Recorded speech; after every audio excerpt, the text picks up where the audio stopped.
Tag-usa ka libo ka pesos nga financial assistance ubos sa AICS kon Assistance to Individuals in Crisis Situation Program sa DSWD, gi-apod ngadto sa dul-an 3,000 ka mga sakop sa urban poor groups sa Lapu-Lapu City.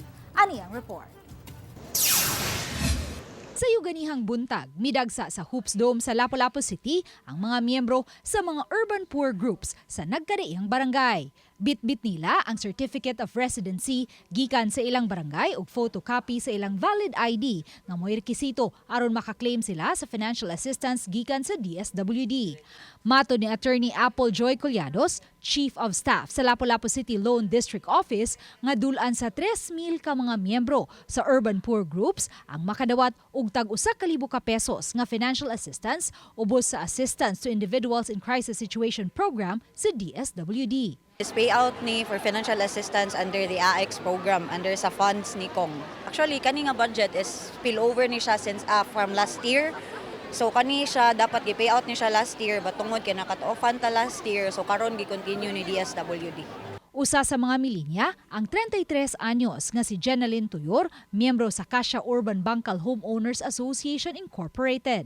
Matod ni Jenaline, nagkugi siya pagkuha og mga rekisito kay dakong ikatabang kanila ang financial assistance. Ilabi na kay siya lang ang nagtrabaho aron ikasuporta sa duha nila ka mga anak kay way trabaho ang iyang bana. Nakadungog siya nga tag 3,000 pesos ang ilang madawat nga ayuda apan di siya makasiguro ni ini kay matod niya wa man sila pahibaw sa insaktong kantidad nga ilang madawat.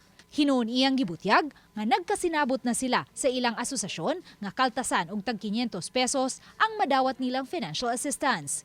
Kinibisan pa man kung usa ka libo ka pesos lang ang iyang nadawat. Okay raman sad ma'am kay magdepende raman sa mga urban kung asa mong kasabutan. Kay para mo ganito na sa mga asosasyon mo na kung pila na lang ang amuha masobra mo amuha. Gipasabot ni Attorney Collados nga gipahibaw nilang daan ang mga urban poor groups nga tag usa ka libo ka pesos ang madawat nilang financial assistance ug dili tag 3,000. Minimum 1,000 niya, maximum 10,000 kung cash. Pero kung dili cash mo kung beyond 10,000 dili na cash ang ihatag ni DSWD. Mo vary gyud ang amount sa AICS. Wala gyud giingon si AICS guidelines nga dapat kani ang dapat kani lang imong ihatag ana.